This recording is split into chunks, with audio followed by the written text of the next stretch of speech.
Assalamualaikum warahmatullahi wabarakatuh. Di sini kami ingin mempresentasikan hasil diskusi dari kelompok kami yang bertema food coloring, yang beranggotakan saya sendiri, Saslia Muci Astuti, dengan NPM 236900032. Saya Lutfiatun Barokah Naim, NPM 236900023. Saya Rizky Laksmana dengan PM 23690. Di sini yaitu definisi food coloring. Food coloring sendiri atau pewarna makanan adalah zat aditif yang biasanya digunakan untuk memberikan warna pada minuman atau makanan. Pewarna makanan ini juga dianggap sebagai BTP dan menurut definisi peraturannya adalah pewarna ini adalah suatu yang dimana zat lainnya yang dapat memberikan warna pada makanan atau obat atau kosmetik atau pada tubuh yang biasanya digunakan pada manusia menurut FDA tahun 2018. Nah, peran pentingnya pewarna dalam industri pangan itu sangat banyak. Dalam industri pangan sendiri, pewarna makanan ini biasanya digunakan karena merupakan salah satu aspek utama yang mempengaruhi persepsi konsumen terhadap kualitas dan daya tarik suatu produk. Jadi biasanya kalau konsumen membeli produk itu yang dilihat adalah pewarnanya sehingga menarik orang lain untuk membeli. Dan pewarna juga digunakan untuk meningkatkan tampilan visual makanan agar lebih menarik dan menggugah selera.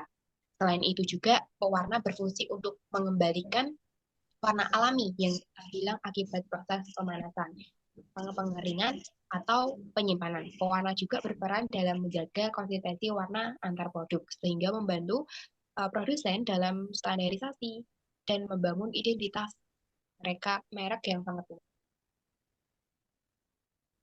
Dan di sini adalah beberapa contoh klasifikasi pada makanan, yaitu pertama, satu mengantar asal pewarna, yang dua berdasarkan kelarutan. Nah, berdasarkan kelarutan ini, pewarna larut air atau water soluble dyes digunakan pada produk makanan berbasis air. Nah, seperti minuman atau permen dan gelatin. Jadi contohnya ini Tartrazine, Allura Red, Brilliant Blue. Nah, yang kedua, pewarna larut minyak. Larut minyak ini digunakan untuk produk seperti berlemak, seperti kayak coklat, margarin, dan mentega. Dan contohnya itu ada bata dan anato all ester. Dan yang ketiga itu berdasarkan status legalitasnya. Berdasarkan status legalitas ini ada dua, yaitu yang pewarna yang diizinkan, warna yang telah disetujui dari BPOM-nya sendiri, sehingga produk tersebut dapat diperjualkan ke masyarakat. Dan yang kedua yaitu pewarna yang dilarang, yaitu pewarna yang tidak digunakan karena alasan keamanan pangan atau potensi toksisitas. Contohnya dan red, rhodamine, and methyl yellow.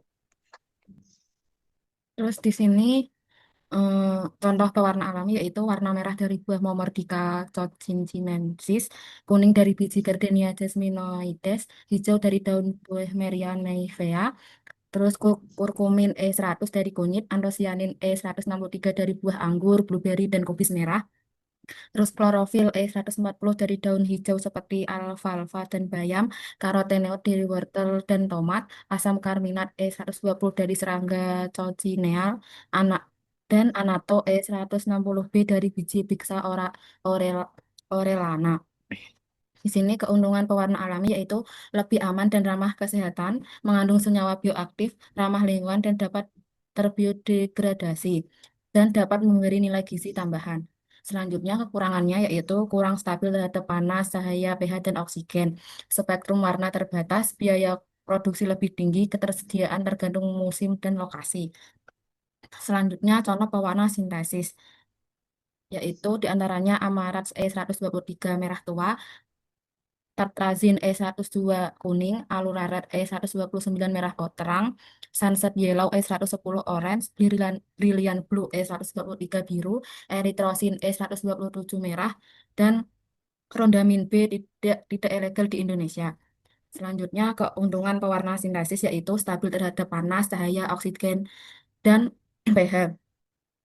Warna lebih cerah dan konsisten, biaya lebih murah dari pewarna alami, tersedia dalam banyak pilihan warna, umur simpan yang panjang. Terus kekurangan pewarna sintesis yaitu satu potensi toksik atau mutagenik, karsinogenik, regulasi ketat berbeda tiap negara, bisa menyebabkan alergi atau hipersensitivitas, Persepsi negatif dari konsumen, rondamin B dan metanyl yellow sering disalahgunakan. Selanjutnya, pewarna Selanjutnya, sifat kimia dan stabilitas pewarna alami. Yang pertama, sifat kimianya yaitu berasal dari tumbuhan atau hewan, komponen aktif karotenoid, flavonoid, antosianin, dan klorofil, terus larut dalam air atau etanol 96 derajat menghasilkan efisiensi tinggi. Selanjutnya, untuk stabilitas. Kurang stabil terhadap panas, cahaya, oksigen, dan pH ekstrim, lebih stabil jika disimpan dalam etanol dan suhu rendah, rentan interaksi bahan lain, penurunan berat warna setelah 6 hari dalam etanol, merah 2%, kuning 0,4%, hijau 9,6%. Selanjutnya, sifat kimia dan stabilitas pewarna sintesis. Sifat kimianya yaitu meliputi senyawa sintesis melalui azoxantin dan tripenylmetane, contoh amarat, tartrazin, brilliant blue. Larut dalam air, sedikit larut dalam alkohol. Selanjutnya, stabilitas meliputi sangat stabil terhadap suhu tinggi, cahaya, dan pH ekstrim, warna cerah dan tahan lama. Selanjutnya, berpotensi menyebabkan efek samping seperti mutagenik dan alergi. Untuk regulasi dan keamanan food coloring, yang pertama ada regulasi internasional, yaitu meliputi Codex Alimentarius atau FAO atau WHO, itu merupakan standar internasional untuk keamanan pangan termasuk pada pewarnaan. Yang pertama, pewarna itu diizinkan dan disebut dalam General Standard for Food Additives atau GSFA. Lalu yang kedua itu ada pewarna diberikan kode INS atau International Numbering System, misalnya seperti Tartazin itu INS-nya 102, Allura Red INS-nya 129.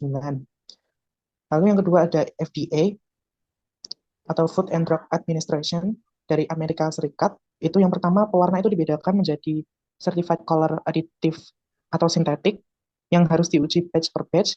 Lalu yang kedua, exempt for certification atau alami seperti beta karoten dan kurkumin.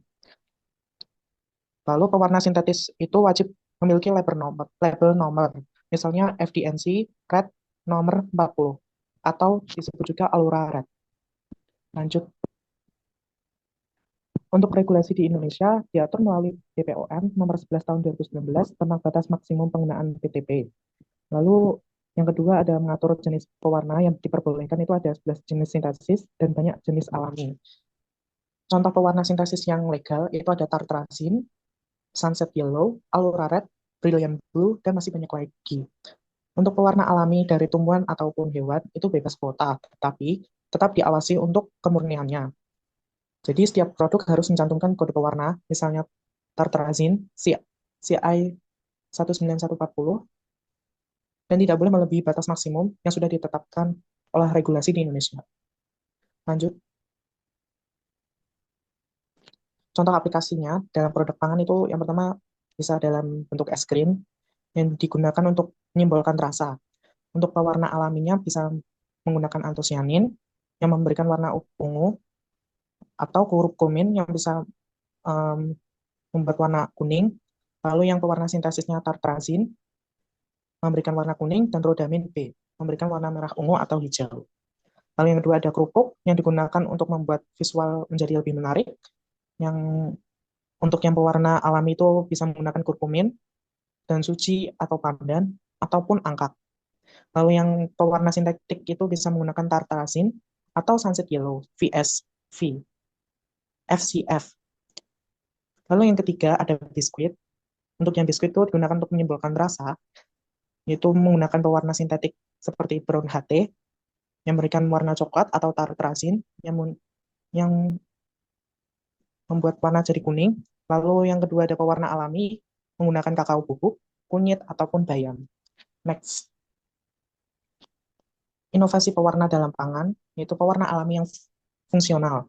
Pewarna alami ini dikembangkan tidak hanya sebagai zat pangan, tapi juga sebagai penambah nilai gizi. Misalnya antosianin itu kayak akan antioksidan, selain menjadikan warna makanan menjadi warna ungu. Lalu kurkumin dari kunyit, selain bikin kuning makanan, juga bersifat sebagai antiinflamasi.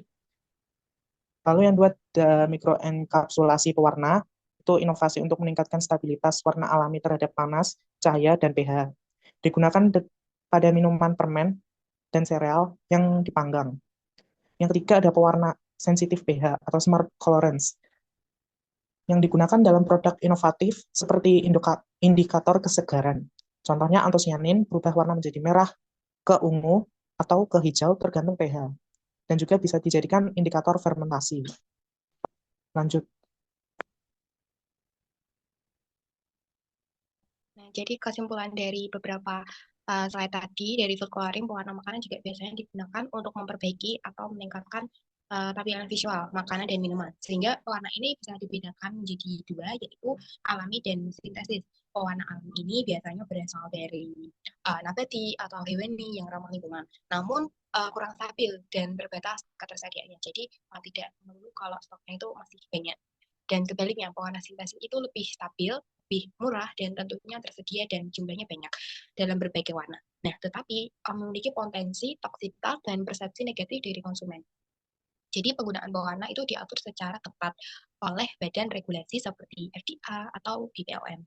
Inovasi dalam pewarna makanan itu seperti pewarna fungsional, mikrosan kapsulasi, dan pewarna sensitif pH itu terus dikembangkan biasanya untuk memberikan nilai tambah pada produk.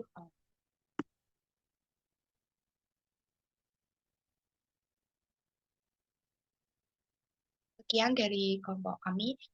Jika ada kata salah, mohon maaf. Assalamualaikum warahmatullahi wabarakatuh. Waalaikumsalam warahmatullahi wabarakatuh.